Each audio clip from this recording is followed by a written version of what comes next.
Hello students, आज का हमारा टॉपिक है classical theory of income and employment. Hindi में बोलते हैं आय एवं रोजगार का प्रतिष्ठित सिद्धांत।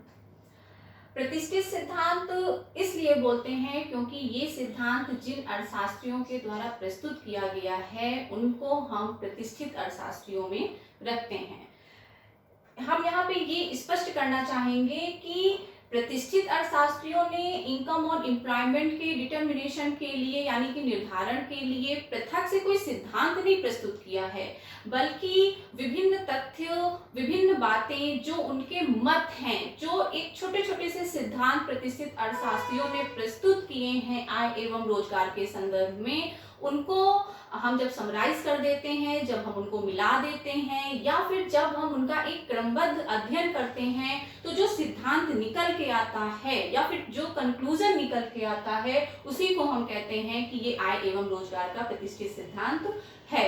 एसी पीगू हुए हैं, जेबीसे हैं, मार्शल हैं, ये प्रतिष्ठित अर्थशास्त्री हैं। इन्होंने आय एवं रोजगार के संदर्भ में जो अपने मत प्रस्तुत किए हैं, प्रतिष्ठित सिद्धांत में उन सभी के बारे में बात की गई है। इसीलिए मैंने यहाँ पे पहले से ही लिख रखा है कि जो ये सिद्धांत है ये कोई एक सिंगल सिद्धांत नहीं है, बल्कि जो कई प्रतिष्ठित अर्थशास्त्रीय हैं उनके जो विभिन्न मत हैं आय एवं रोजगार के संदर्भ में, हम उन सभी को यहाँ पे पढ़ते हैं। तो पहले तो मैं आपको थोड़ा सा शॉर्ट में बताना चाहूंगी कि प्रतिष्ठित अर्थशास्त्रियों ने आय एवं रोजगार के संदर्भ में क्या कहा है, यानी कि किस प्रकार से अर्थव्यवस्था में आय एवं रोजगार का निर्धारण होता है। प्रतिष्ठित अर्थशास्त्रियों ने ये माना है कि एक पूंजीवादी अर्थव्यवस्था में अगर कीमत संयंत्र यानी कि जो प्राइस मैकेनिज्म होता है, प्राइस मैकेनिज्म का मतलब होता है demand force and supply force, जो डिमांड और सप्लाई फोर्सेस हैं, अगर उनमें किसी प्रकार का कोई इंटरफेयर ना किया जाए या फिर आप कह सकते हैं कि उसमें सरकार के द्वारा या फिर कोई सरकारी हस्तक्षेप ना हो, तो जो प्राइस मैकेनिज्म होता है उसकी प्रवृत्ति, उसकी टेंडेंसी सदैव पूर्ण रोजगार की ओर जाने की होती है। इसका सीधा सा अर्थ ये है कि प्रतिष्ठित अर्थशास्त्रियों का ये मत है कि अगर जो प्राइस मैकेनिज्म है अर्थव्यवस्था में उसको फ्री कर दिया जाए, उसको स्वतंत्र कर दिया जाए, तो वो अपने आप ऐसे वर्क करता है कि अर्थव्यवस्था में सदैव पूर्ण रोजगार ही पाया जाता है। यानी कि जो पूर्ण रोजगार शब्द मैं यहाँ कई बार यूज कर रही हूँ, अभी मैं आपको बताती हूँ कि पूर्ण रोजगार होता क्या है।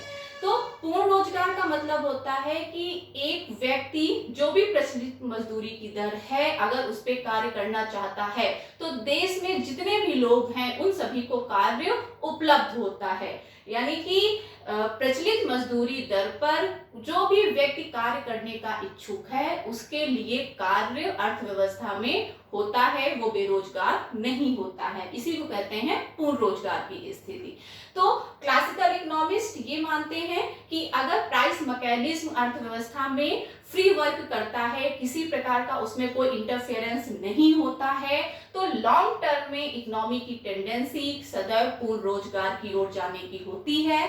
और यदि कभी इस संतुलन से या फिर इस साम्य से कोई विचलन हो भी जाता है तो भी कुछ समय के बाद कुछ ऐसी शक्तियां अर्थव्यवस्था में कार्य करती हैं कि पुनः पूर्ण रोजगार स्थापित हो जाता है। एडम स्मिथ ने एक शब्द यूज किया है इनविजिबल हैंड्स। इनविजिबल हैंड्स का मतलब होता है अदृश्य हाथ, लेकिन यहाँ पे अदृश्य हाथ का मतलब वो इनविजिबल फोर्सेस हैं, वो पावर्स हैं जिनके द्वारा अर्थव्यवस्था में पूर्ण रोजगार की स्थापना की जाती है। यानी कि अगर पूंजीवादी अर्थव्यवस्था में प्राइस मैकेनिज्म अर्थव्यवस्था में फ्री होके वर्क करता है तो इकोनॉमी में किसी तरीके की कोई प्रॉब्लम नहीं होती है। जो डिमांड एंड सप्लाई की फोर्सेस हैं, जो उनकी शक्तियां हैं, वो अर्थव्यवस्था में आय एवं रोजगार का जो संतुलन स्थापित करती हैं वो एक दीर्घकालीन संतुलन होता है। और अगर इससे किसी तरीके का विचलन हुआ तो वो एक अल्पकालीन स्थिति होगी। दीर्घकाल में अर्थव्यवस्था की प्रवृत्ति सदैव ही पूर्ण रोजगार की ओर जाने की होती है। तो मेन पॉइंट यही है कि इन्होंने ये एज्यूम किया हुआ है क्लासिकल इकोनॉमिस्ट ने कि अर्थव्यवस्था में सदैव पूर्ण रोजगार होता है, यानी कि कोई भी व्यक्ति अर्थव्यवस्था में बेरोजगार नहीं होता है और आय का जो पूर्ण रोजगार होता है वो एक लॉन्ग टर्म साल में होता है। अगर इससे किसी प्रकार का कोई डेविएशन अर्थव्यवस्था में होता भी है तो क्लासिकल इकोनॉमिस्ट ये मानते हैं कि जो गवर्नमेंट है, जो बाहरी शक्तियां हैं, उनको इंटरफेयर इकोनॉमी में नहीं करना चाहिए। जो डिमांड एंड सप्लाई की शक्तियां हैं वो अपने आप में सक्षम है कि वो अर्थव्यवस्था में पूर्ण रोजगार स्थापित कर देंगे। लेकिन इस बात को कि किस प्रकार से पूर्ण रोजगार स्थापित होगा, तो कई इकोनॉमिस्ट ने अपने अपने मत प्रस्तुत किए हैं। तो यहाँ पे जो क्लासिकल थ्योरी में हम जो 4 मेन तथ्य पढ़ते हैं, या फिर हम कह सकते हैं हम जो 4 मेन थ्योरीज पढ़ते हैं, उन्हीं को हम कहते हैं कि वही क्लासिकल थ्योरी के मेन पिलर्स हैं। तो सबसे मेन है जेबी सेज थ्योरी, जो कहती है supply creates its own demand, यानी कि वो पूर्ति होती है जो अपनी मांग का सृजन स्वयं करती है। इस थ्योरी को इन्होंने प्रस्तुत किया है ट्रेड द इकोनॉमिक पॉलिटिक, ये इनकी बुक का नाम है। इसमें इन्होंने बहुत ही फेमस थ्योरी है ये, supply creates its own demand. अभी हम जब एक एक थ्योरी आपको समझाएंगे तो वहां हम आपको डिटेल में बताएंगे कि जेबी से आखिर अपने इस सिद्धांत में क्या कहना चाहते हैं। दूसरा है सेविंग इन्वेस्टमेंट या फिर रेट ऑफ इंटरेस्ट थ्योरी, यानी कि बचत और विनियोग के द्वारा किस प्रकार अर्थव्यवस्था में रोजगार स्थापित किया जाता है। मॉनेटरी थ्योरी ऑफ मनी, यानी कि मुद्रा का परिमाण सिद्धांत यहाँ पे लिया गया है। और क्लासिकल थ्योरी में पीगू ने श्रम साधन के पूर्ण रोजगार के संदर्भ में अपना सिद्धांत प्रस्तुत किया है, जिसको हम पीगूस वर्जन भी बोलते हैं या फिर पीगूस बेस रेट थ्योरी भी बोलते हैं। तो हम इन चारों का यहाँ पे अध्ययन करेंगे और ये चारों मिल करके ही क्लासिकल थ्योरी ऑफ एम्प्लॉयमेंट कहलाते हैं। अपने पहले थ्योरी यानी कि जेबी से की थ्योरी को आपको बताने से पहले हम कुछ बातें और करना चाहेंगे कि जब भी हम किसी सिद्धांत की बात करते हैं तो पहले कुछ एजम्पशंस होती हैं जिनको हम पहले एज्यूम्स करते हैं, यानी कि कुछ मान्यताएं होती हैं जो हम मानते हैं। कोई भी सिद्धांत सभी इकोनॉमीज में या हर समय लागू नहीं होता है। हम कुछ पहले वो मान्यताएं होते हैं जिनको मानते हैं और उसके बाद ही वो थ्योरी अप्लाई होती है। तो 3-4 मेन मान्यताएं हैं जो हम आपको यहाँ बताना चाहेंगे। जैसे कि प्रतिष्ठित अर्थशास्त्रियों ने ये माना है कि अर्थव्यवस्था में पूर्ण रोजगार पाया जाता है। दूसरी मान्यता है कि जो वस्तु बाजार है या साधन बाजार है वहां पे पूर्ण प्रतियोगिता पाई जाती है। तीसरी है कि जो कीमतें हैं वो लोचपूर्ण हैं, यानी कि उनमें किसी भी प्रकार का रिजिडनेस नहीं है, फ्लेक्सिबिलिटी है। चौथा ये भी है कि जो ब्याज की दर है वो परिवर्तनशील है। पांचवा ये है कि जो मुद्रा है वो अर्थव्यवस्था में निष्क्रिय है, यानी कि मुद्रा की मात्रा को बढ़ाने से उत्पादन नहीं बढ़ता है। मुद्रा की मात्रा जो है वो केवल कीमत स्तर को प्रभावित करती है। तो ये 4-5 एजम्पशंस हैं जिन पे क्लासिकल थ्योरी डिपेंड्स करती है। तो अब हम सबसे पहले बात करेंगे जेबी से की जो थ्योरी है। तो जेबी से ने ये कहा है कि supply creates its own demand, यानी कि जो पूर्ति होती है वो अपनी मांग का सृजन स्वयं करती है। It is production which creates markets for other goods, यानी कि ये उत्पादन है जो अन्य वस्तुओं के लिए बाजार का सृजन करता है। तो जेबी से ये कहते हैं कि अर्थव्यवस्था में सामान्य अत्युत्पादन यानी कि ओवर प्रोडक्शन होगा ही नहीं। जितना भी प्रोडक्शन होगा उसके लिए आय का सृजन अर्थव्यवस्था में पहले ही हो जाता है। Just 1 minute. अब हम एक एक थ्योरी को उठाएंगे और हम उस पर बात करेंगे। इन चारों थ्योरीज में जो सबसे इंपॉर्टेंट पार्ट है वो जेबी से के इसी सर्किल का है, यानी कि इसी थ्योरी का है, जिसमें वो कहते हैं कि जो पूर्ति होती है अर्थव्यवस्था में, किसी भी वस्तु की जो पूर्ति होती है वो अन्य वस्तुओं के लिए मांग का सृजन कर देती है, और इस प्रकार अर्थव्यवस्था में किसी भी वस्तु का ओवर प्रोडक्शन नहीं होता है।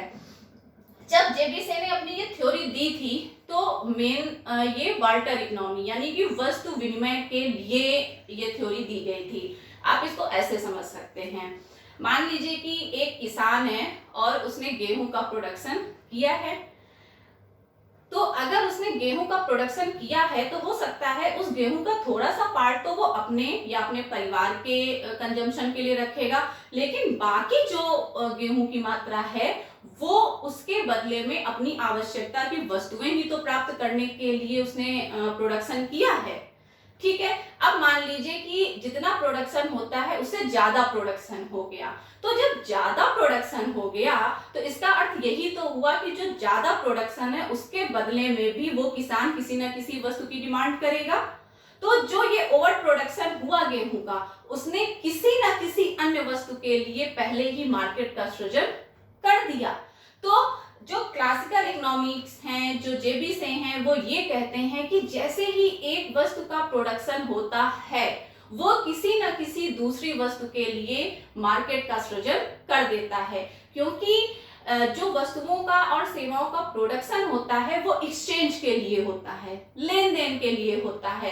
तो अगर किसी वस्तु का ज्यादा प्रोडक्शन हुआ है तो इसका अर्थ यही तो हुआ कि उसके बदले में जो भी वस्तु उस व्यक्ति को लेनी है उसके लिए मार्केट का सृजन हो चुका है। तो जेबीसे कहते हैं कि जो पूर्ति होती है किसी वस्तु की, यानी कि इन्होंने जो पूर्ति है उसको पूर्ण रोजगार के लिए जिम्मेदार मांगा है, और जो मांग है उसको कहीं ना कहीं इन्होंने उतना महत्वपूर्ण कारक नहीं माना है। इन्होंने कहा सप्लाई क्रिएट्स, बहुत ही फेमस लाइन है ये इकोनॉमिक्स की, supply creates its own demand. बहुत ही फेमस लाइन है। कभी कभी हाँ ये नहीं पूछा जाता है कि क्लासिकल थ्योरी बताइए, सीधे पूछा जाता है supply creates its own demand, elaborated. तो ये बहुत ही प्रोमिनेंट क्वेश्चन है और बहुत ही फेमस लाइन है। यहाँ पे एक चीज और भी आप ऐड कर सकते हैं, इन्होंने आगे ये भी कहा है it is production, it is production which creates market for another goods, यानी कि ये उत्पादन होता है जो किसी अन्य वस्तु के लिए मार्केट का सृजन करता है, जेबीसे। ठीक है, तो जब वस्तु विनिमय प्रणाली थी तो वस्तु के बदले में व्यक्ति को वस्तु मिलती थी, तो जैसे ही एक वस्तु का अधिक उत्पादन हुआ किसी न किसी अन्य वस्तु के लिए मार्केट का सृजन हो जाता था। लेकिन इसको मॉनिटरी इकोनॉमी, क्योंकि जो आज की इकोनॉमी है वो बार्टर इकोनॉमी नहीं है, हर चीज हम पैसे से लेते हैं, मॉनिटरी इकोनॉमी है। तो जो जेबीसे की थ्योरी है वो मॉनिटरी इकोनॉमी में भी लागू होती है। हमने इस पे भी एक लेक्चर दिया है, सर्कुलर फ्लो ऑफ इनकम, इस पे भी मेरा एक वीडियो है। बिल्कुल वही चीज यहाँ पे हम आपको बताएंगे कि जो सर्कुलर फ्लो ऑफ इनकम है वो किस प्रकार से मॉनिटरी इकोनॉमी में जेबीसे के सिद्धांत को लागू करती है। जो एक व्यक्ति होता है वो न केवल किसी न किसी उत्पत्ति का संसाधन का मालिक होता है, बल्कि वो उसी टाइम पे एक उपभोक्ता भी होता है। यानी कि एक व्यक्ति जो एक समय में उत्पादक होता है, दूसरे समय में वो उपभोक्ता भी होता है।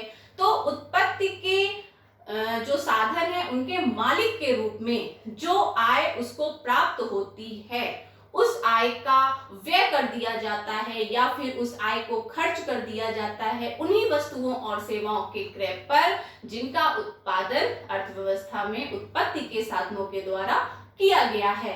तो जब निर्माण हुआ, उत्पत्ति के संसाधनों को आय प्राप्त हुई, तो उस आय ने मार्केट में मांग का सृजन कर दिया। तो जो जेबीसे का सिद्धांत है कि जितना ज्यादा प्रोडक्शन होगा वो सारा का सारा बिक जाएगा, तो वही चीज यहाँ पर भी तो लागू होती है। जितना ज्यादा ओवर प्रोडक्शन होगा या जितना भी प्रोडक्शन होगा, हम ओवर प्रोडक्शन अभी नहीं कह रहे हैं, जितना भी प्रोडक्शन होगा उतना ज्यादा श्रम लगेगा, उतनी पूंजी लगेगी, उतनी भूमि लगेगी, तो जो इनके मालिक हैं उनको आय भी तो प्राप्त होगी। तो जितना ज्यादा प्रोडक्शन होगा उतने ज्यादा लोगों को रोजगार मिलेगा, रोजगार मिलेगा इसका मतलब है उतने लोगों के पास आय पहुंची है। तो ये जो आय है ये मार्केट में मांग का सृजन स्वतः कर देगी। ठीक है, इसीलिए जो क्लासिकल थ्योरी यानी कि जो जेबीसे का सिद्धांत है वो न केवल बार्टर इकोनॉमी में लागू होता है बल्कि वो मॉनेटरी इकोनॉमी में भी लागू होता है। इसको हम बिल्कुल वैसे ही समझा सकते हैं जो हमारा सर्कुलर फ्लो ऑफ इनकम है, बिल्कुल वही चीज है कि हाउस होल्ड सेक्टर यानी कि एक घरेलू क्षेत्र होता है, यानी कि जहां पे वस्तुओं और सेवाओं का उपभोग होता है, और दूसरा इकोनॉमी में बिजनेस सेक्टर होता है या इंडस्ट्रियल सेक्टर होता है। इंडस्ट्रियल जिसको बोलते हैं औद्योगिक क्षेत्र, आप हिंदी में भी लिख सकते हैं। ये है घरेलू क्षेत्र, ये है इंडस्ट्रियल सेक्टर। जो हाउस होल्ड सेक्टर है वो फैक्टर मार्केट यानी कि जहां पे उत्पत्ति के संसाधन मिलते हैं, फैक्टर मार्केट। जैसे कि अगर किसी को अपना श्रम बेचना है तो वो लेबर मार्केट में जाएगा, तो उसी को हम बोलते हैं फैक्टर मार्केट। ठीक है, और जो वस्तुएं और सेवाएं होती हैं वो डायरेक्ट हमें इंडस्ट्रियल सेक्टर से नहीं मिलती हैं, हम सीधे कंपनी नहीं पहुंचते हैं, बल्कि वस्तुओं का एक बाजार होता है जहां से हमें ये वस्तुएं प्राप्त होती हैं, जिसको बोलते हैं प्रोडक्ट मार्केट यानी कि वस्तु बाजार। ठीक है, तो जो हाउस होल्ड सेक्टर है वो अपनी जो भूमि, श्रम, पूंजी, साहस और संगठन, जो जिनके ये लोग मालिक हैं, ये सेक्टर मालिक है, वो फैक्टर मार्केट के थ्रू इनको अपनी सेवाएं देते हैं। यानी कि जो मीन्स ऑफ प्रोडक्शन है, आप यहां लिख सकते हो मीन्स ऑफ प्रोडक्शन या फैक्टर्स ऑफ प्रोडक्शन, यानी कि उत्पत्ति के जो साधन है। ठीक है, जब हम अपनी सेवाएं किसी को देते हैं तो उसके बदले में हमें अगर कोई श्रम दे रहा है तो उसके बदले में उसे मजदूरी प्राप्त होगी, अगर कोई अपनी पूंजी दे रहा है तो उसके बदले में उसको ब्याज प्राप्त होगा। तो जो इंडस्ट्रियल सेक्टर है वो इसके बदले में इस क्षेत्र को मनी देता है, और मनी किस रूप में होता है? मनी होता है कि अगर कोई अपना लेबर दे रहा है तो उसको या तो वेज मिलेगा या सैलरी मिलेगी, अगर कोई अपना पूंजी दे रहा है तो उसके बदले में उसको इंटरेस्ट मिलेगा, कोई अपनी भूमि दे रहा है तो उसके बदले में उसको रेंट मिलेगा। ठीक है, तो यहाँ पे वस्तुओं और सेवाओं का निर्माण हुआ, भूमि, श्रम, पूंजी, साहस और संगठन की सप्लाई हाउस होल्ड सेक्टर ने की। उनके वेतन के रूप में या उनके पारिश्रमिक के रूप में इंडस्ट्रियल सेक्टर ने इनको मनी दी, जो कि उसकी आय है। ठीक है, अब यहाँ पे जिन वस्तुओं और सेवाओं का उत्पादन हुआ वो प्रोडक्ट मार्केट के थ्रू हाउस होल्ड सेक्टर तक ही तो पहुंचते हैं। हम और आप ही तो होते हैं जो वस्तुओं और सेवाओं का उपभोग भी करते हैं। यानी कि एक व्यक्ति अगर अपना लेबर दे रहा है या फिर अपना श्रम बेच रहा है तो वस्तुओं और सेवाओं का कंजम्पशन भी तो कर रहा है। ठीक है, और जो यहाँ पे आय इस सेक्टर को मिली थी वो पूरी की पूरी आय इन्हीं वस्तुओं और सेवाओं के क्रय पे खर्च कर दी जाती है। यहाँ पे आप लिखेंगे गुड्स एंड सर्विसेज। अगर आपको इसके बारे में थोड़ा और डिटेल पढ़ना है तो आप सर्कुलर फ्लो ऑफ इनकम का जो फर्स्ट वीडियो है उसको आप देख लीजिए, आपको ये कॉन्सेप्ट और ज्यादा क्लियर हो जाएगा। और इनकी कीमतों के रूप में जो आय इनको प्राप्त होती है वो पूरी की पूरी आय पुनः इंडस्ट्रियल सेक्टर में पहुंच जाती है। यानी कि जो मनी इन्हें प्राप्त होती है वो पूरी की पूरी मनी पुनः इंडस्ट्रियल सेक्टर में पहुंच जाती है। तो मान लीजिए अगर इस सेक्टर में उत्पादन हो रहा है या फिर ज्यादा उत्पादन हो रहा है तो ज्यादा मीन्स ऑफ प्रोडक्शन का यूज होगा, ज्यादा मीन्स ऑफ प्रोडक्शन का यूज होगा, इसका मतलब है ज्यादा व्यक्ति रोजगार में है, ज्यादा व्यक्ति रोजगार में है, इसका मतलब है ज्यादा आय का सृजन हो रहा है। और अगर ज्यादा आय का सृजन हो रहा है तो इसका मतलब है कि जो वस्तुएं और सेवाएं उत्पादित हुई हैं उनके लिए मार्केट का सृजन हो चुका है। तो जेबी से कहते हैं कि अत्युत्पादन यानी कि ओवर प्रोडक्शन अर्थव्यवस्था में संभव नहीं है। जितना प्रोडक्शन होगा उसके लिए पहले ही मार्केट में डिमांड क्रिएट हो चुकी होती है। ठीक है, यही है जेबीसे का supply creates its own demand theory. इसके बाद हम बात करेंगे कि किस प्रकार से जो ब्याज की दर है अगर वो लोचपूर्ण हो तो बचत और निवेश के द्वारा भी अर्थव्यवस्था में पूर्ण रोजगार की स्थापना की जा सकती है। यहाँ पे ये भी हम कह सकते हैं कि जो जेबीसे ने कहा कि जितनी आय लोगों को प्राप्त होती है वो पूरी की पूरी व्यय कर दी जाती है, तो ये भी तो है कि जो किसी व्यक्ति की आय होती है वो पूरी की पूरी व्यय नहीं की जाती है बल्कि उसमें सेविंग भी की जाती है। तो अगर सेविंग कर ली गई तो इकोनॉमी से जो आय का सृजन ज्यादा होना चाहिए था वो कहीं ना कहीं कम हो जाएगा। तो क्लासिकल इकोनॉमिस्ट कहते हैं कि जितनी बचतें होंगी वो अगर सारी की सारी निवेशित कर दी जाए तो भी अर्थव्यवस्था में पूर्ण रोजगार का स्तर बना रहेगा। इस सिद्धांत को आप डायग्राम के माध्यम से ऐसे पढ़ सकते हैं। यहाँ पे हम दिखाएंगे रेट ऑफ इंटरेस्ट को, एक्स अक्ष पे रेट ऑफ इंटरेस्ट, और यहाँ पे हम दिखाएंगे सेविंग और इन्वेस्टमेंट को। ठीक है, ये है आपका सेविंग। जैसे जैसे रेट ऑफ इंटरेस्ट बढ़ेगा सेविंग्स बढ़ती हैं, और जो इन्वेस्टमेंट कर्व होता है वो समथिंग एज होता है, क्योंकि इन्वेस्टमेंट और रेट ऑफ इंटरेस्ट में अपोजिट रिलेशनशिप होती हैं। एस और आई ने इस बिंदु पे यहाँ काटा है, यानी कि ये साम्य बिंदु है जहां पे मान लीजिए यहाँ पे ब्याज की दर है ओ आर, और यहाँ पे सेविंग और इन्वेस्टमेंट दोनों हैं ओके।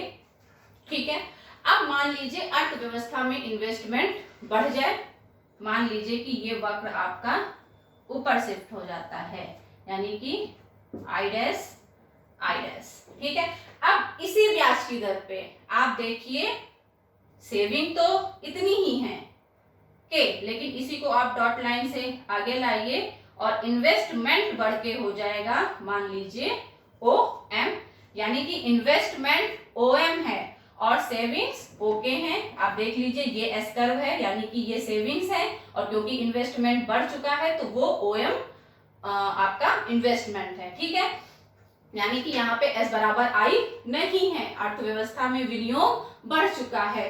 तो क्लासिकल इकोनॉमिस्ट ये कहते हैं कि अगर ब्याज की दर लोचपूर्ण है यानी कि फ्लेक्सिबल है, ब्याज की दर को अगर परिवर्तित किया जा सकता है तो अर्थव्यवस्था में सदैव बचतें विनियोग के बराबर ही होंगी। अब अगर यहाँ पे बचत और विनियोग को बराबर करना है तो यहाँ पर देखिए एस बराबर आई के है, लेकिन यहाँ पे आप देखेंगे रेट ऑफ इंटरेस्ट बढ़ जाएगा OR1। ठीक है, और यहाँ पे पुनः S बराबर आई के हो जाएगा, हम मान रहे हैं ये है N, यानी कि बचतें इतनी बढ़ेंगी। हमने आपसे कहा कि जो ब्याज की दर होती है वो बचतों से डायरेक्ट रिलेट होती है। अगर ब्याज की दर बढ़ेगी तो बचतें बढ़ेंगी, यानी कि बचतें बढ़ गई। ठीक है, और हम ये भी कह सकते हैं कि क्योंकि ब्याज की दर और इन्वेस्टमेंट के बीच में इनवर्स रिलेशनशिप होती है, विपरीत संबंध होता है, तो क्योंकि ब्याज की दर बढ़ी इसलिए इन्वेस्ट इतना घटा, यानी कि हम ये मान लें कि एंड पॉइंट पर पुनः एस बराबर आई के हो गया। ठीक, तो क्लासिकल इकोनॉमिस्ट कहते हैं कि अगर ब्याज की दर परिवर्तनशील है तो अर्थव्यवस्था में सदैव बचतें विनियोग के बराबर होती हैं। यहाँ पे जब हम क्लासिकल थ्योरी की बात करते हैं तो कई बार हम ये कहते हैं कि जो मुद्रा का परिमाण सिद्धांत है वो भी प्रतिष्ठित अर्थशास्त्रियों की ही देन है। तो कई बार ये होता है कि जो मुद्रा है क्या वो इकोनॉमी को प्रभावित करती है, या फिर क्या जो मुद्रा सप्लाई जो कि सरकार का प्रश्न होता है, उसका एक व्यक्तिगत व्यक्ति से कोई लेना देना नहीं है। तो अगर सरकार मुद्रा सप्लाई बढ़ाती है तो क्या उत्पादन बढ़ेगा? तो क्लासिकल इकोनॉमिस्ट कहते हैं मुद्रा के परिमाण सिद्धांत के अनुसार हम ये कह सकते हैं कि अगर मनी सप्लाई बढ़ा दी जाए तो केवल कीमत स्तर बढ़ता है, लेकिन जो प्रोडक्शन है वो स्थिर रहता है। तो यहाँ पे हम शॉर्ट में थोड़ा सा इसके बारे में पढ़ लेंगे, क्योंकि क्लासिकल थ्योरी में इसको भी शामिल किया गया है। मुद्रा परिमाण सिद्धांत जो कि ये कहता है कि मान लीजिए ये है हमारा प्रोडक्शन, ठीक है, OQ, OXY, क्योंकि मैं चाहती हूँ कि ये सारी चीजें हम जल्दी से आपको समराइज कर दें, इसलिए मैं थोड़ा सा जल्दी चल रही हूँ। देखिए, मान लीजिए मनी सप्लाई है देश में MV, ठीक है, ये है आपका कीमत स्तर, यहाँ पे है, आप दिखाएंगे इसको प्राइस लेवल या कीमत स्तर, ठीक है, और यहाँ पे आप दिखाएंगे प्रोडक्शन, एक्स अक्ष पे आप प्रोडक्शन दिखा रहे हैं, ठीक है। जो मनी सप्लाई है MV वक्र, जिसने इस कर्व को काटा है E बिंदु पे, प्रोडक्शन है OQ और कीमत स्तर है OP। मान लीजिए सरकार ये कहती है कि अगर मुद्रा की मात्रा को बढ़ा दिया जाए, यानी कि जो MV वक्र है अगर वो MV डैश हो जाए, तो देखिए जो प्राइस लेवल है केवल वो बढ़ा है, P1 हुआ है, लेकिन जो क्वांटिटी ऑफ प्रोडक्शन है वो OQ ही है। अगर मनी सप्लाई बढ़ेगी तो उससे उत्पादन, रोजगार या आय, इस पे कोई अंतर नहीं पड़ेगा, केवल वो अर्थव्यवस्था में मुद्रास्फीति को जन्म देगी। इसीलिए जो क्लासिकल इकोनॉमिस्ट हैं, जो उनका बेस है यही है कि जो सरकारी हस्तक्षेप है वो अर्थव्यवस्था में नहीं होना चाहिए। और क्योंकि हम ये जानते हैं कि जो मनी सप्लाई का कॉन्सेप्ट है, जो मनी सप्लाई होती है वो गवर्नमेंट सेक्टर ही करती है, उससे हमारा और आपका कोई लेना देना नहीं है। तो अगर जो सरकारें हैं अगर वो मुद्रा की पूर्ति को बढ़ाने का निश्चय करती हैं तो उससे इनकम और एम्प्लॉयमेंट पे कोई फर्क नहीं पड़ेगा, केवल वो इकोनॉमी में प्राइस लेवल को बढ़ाएंगी। क्लासिकल इकोनॉमिक्स में जो लास्ट वर्जन आया है वो है पीगू का वर्जन, यानी कि एसी पीगू ने ये कहा है कि जो श्रम साधन है, न केवल श्रम साधन बल्कि जितने भी उत्पत्ति के संसाधन हैं, अगर उनको दी जाने वाली मजदूरी फ्लेक्सिबल हो तो अर्थव्यवस्था में पूर्ण रोजगार की स्थापना होती है। यानी कि जितने भी व्यक्ति अर्थव्यवस्था में कार्य करना चाहते हैं उन सभी को रोजगार मिलता है। तो लास्ट में हम पीगूस वर्जन की बात करते हैं कि पीगू ने क्लासिकल थ्योरी के संदर्भ में क्या बात की है। तो पीगू ने ये कहा है कि मान लीजिए अर्थव्यवस्था में एक पहले साम्य बिंदु है, पीगूस वर्जन, पीगू ने आर एनीथिंग कुछ भी आप लिख सकते हैं, ठीक है। ये एक साम्य की स्थिति है जहां पे जितना डिमांड है लेबर के लिए या फिर किसी भी उत्पत्ति के संसाधन के लिए उतनी ही सप्लाई है, ठीक। अब मान लीजिए कि हम एक दूसरी स्थिति की बात करते हैं जहां पे साम्य स्थापित नहीं है, या फिर हम कह दें कि अगर जो W/R बेस रेट है अगर ये बढ़ जाती है तो क्या स्थिति होगी।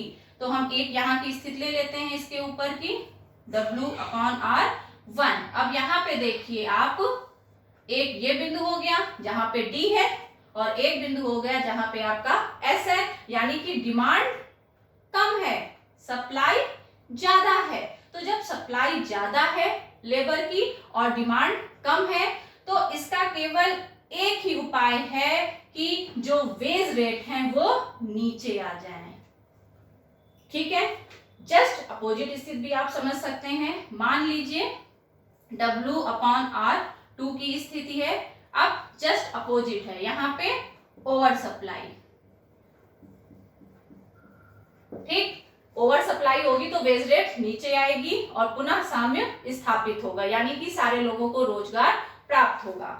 ठीक है, आप इसको एनएफ भी कर सकते हैं, फुल एम्प्लॉयमेंट के ज्यादातर हम लोग एफ वर्ड ही यूज करते हैं। अब अगर यहाँ की हम बात कर लें, ठीक है, मान लीजिए ये आपके एमएन थे, ये हमने पीक्यू ले लिया। ठीक है, यहाँ पे क्या है, यहाँ पे सप्लाई इतनी है, यानी कि सप्लाई कम है, डिमांड ज्यादा है। तो जब डिमांड ज्यादा है, सप्लाई कम है, तो सप्लाई को बढ़ाने के लिए वेज रेट को बढ़ा दिया जाएगा। जैसे ही मजदूरी की दरें बढ़ती हैं, ज्यादा लोग रोजगार में आते हैं। ठीक है, तो इसकी टेंडेंसी वेज रेट बढ़ाने की होगी। लेकिन जो साम्य है, जो दीर्घकालीन साम्य है, वो स्थापित होगा ई बिंदु पे। एक फॉर्मूला भी पिगू ने दिया है, इन्होंने कहा है QY W बराबर QY बटे N, यानी कि जो वेज रेट होती हैं, वेज रेट, जस्ट 1 मिनट, हाँ मैं इसको अपोजिट लिख रही थी, N बराबर QY बटे W, यानी कि जो रोजगार में लगे हुए व्यक्ति होते हैं और W से वेज रेट को दिखाया गया है, इन दोनों के बीच में विपरीत संबंध होता है। यानी कि अगर वेज रेट ज्यादा होगी तो कम लोग रोजगार में होंगे, और अगर वेज रेट कम होगी तो ज्यादा लोग रोजगार में होंगे। पहले आप इसको समझ लीजिए कि किस लेटर से क्या शो ऑफ किया गया है। N रोजगार में लगे हुए व्यक्तियों की मात्रा, W वेज रेट, Y राष्ट्रीय आय, और Q राष्ट्रीय आय का वह भाग है जो वेज के रूप में दिया जा रहा है। N और QY का डायरेक्ट रिलेशनशिप होता है, N और W का इनवर्स रिलेशनशिप होता है।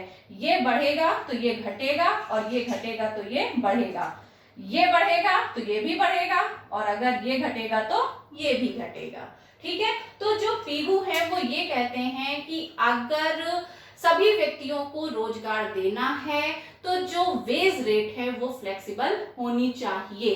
फ्लेक्सिबल वेज रेट के द्वारा एक इकोनॉमी में सदैव पूर्ण रोजगार की स्थापना होती है। तो ये जितने भी सिद्धांत हैं, ये सारे मिल करके ही classical theory of employment and income कहलाते हैं।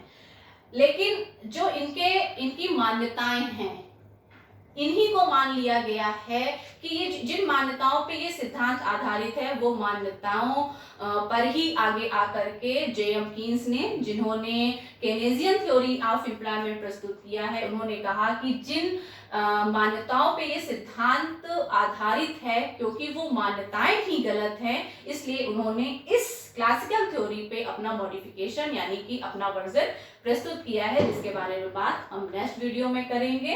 Classical theory of employment and income में ये 4 जो मेन पिलर्स थे, उन पे हमने आज बात की है। Thank you very much.